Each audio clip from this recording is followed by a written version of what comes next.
Hey guys, welcome back to another video. So today what I'm going to be showing you is a really easy set called a bucket set, which all you really need is just some kind of bucket and then either a 160, 155, or 220. For this instance, we have a 220 right here. That's what we'll be using today. And then just a regular little bucket here. I like to use the square ones, as they give you a nice firm bottom compared to rounded out 5-gallon buckets, the normal ones that you usually spot. So these make it nice and easy, and then you can always cut some holes in the back as well, depending on what you're needing for your state. So in our state, we have to have 7 inches of it being recessed into the bucket. So you have to have a lip with being 7 inches, and then the trap's allowed to be placed. This is how to deter dogs and stuff like that from getting into that trap and getting hit. So right here, I'm not finished completing this bucket as it doesn't have that 7 inches on there. So unless I put a piece of wood on top and just screw it in, that would add an extra 5 inches on there. That would make it legal. So depending on your state, again, sometimes these are not even allowed in states. Some states you have to have like a foot on each side all the way out. So you really have to check your state's regulations on conibears in general being used on dry land. Here it's okay. Being 7 inches in, that'll be just fine. Again, don't use these sets if you have any possibility of catching dog, cats, anything that will get you in trouble basically with landowners or anything like that. So let's go ahead and get to it. So right here I have preset the 220, so we have the safeties on each side, but I went ahead and squeezed it shut so it's actually resting on the trigger. But if I were to pull this trigger right now, the safety should catch it. That's something that you want to keep in mind. You want your safeties to be ready just in case anything happens when you're putting it in.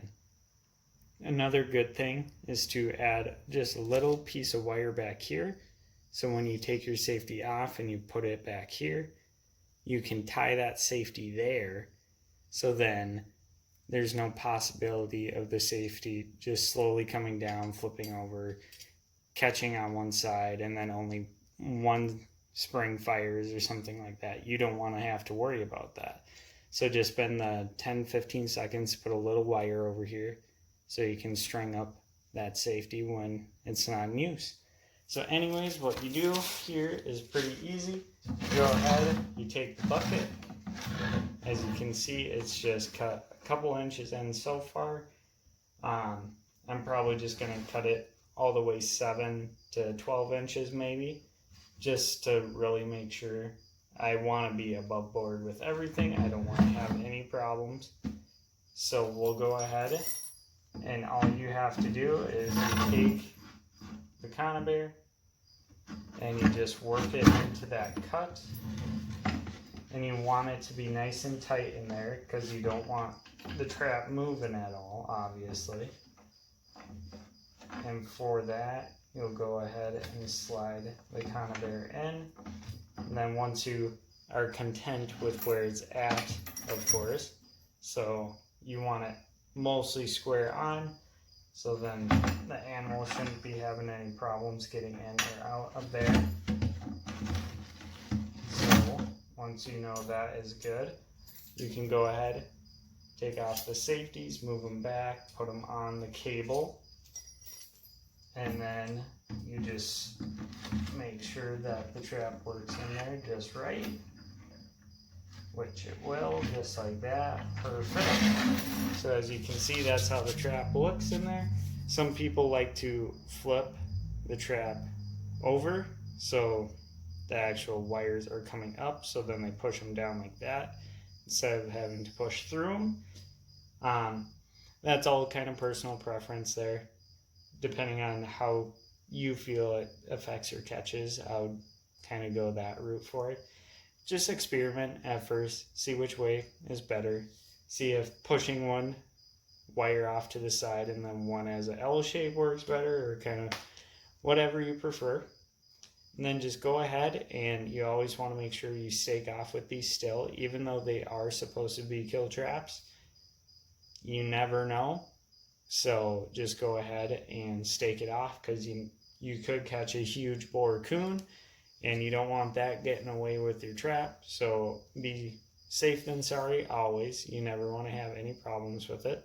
So I'll just go ahead and set it off so you guys can kind of see what it looks like when one of these conibears go off. So I'll just put this around the trigger there and give it a tug.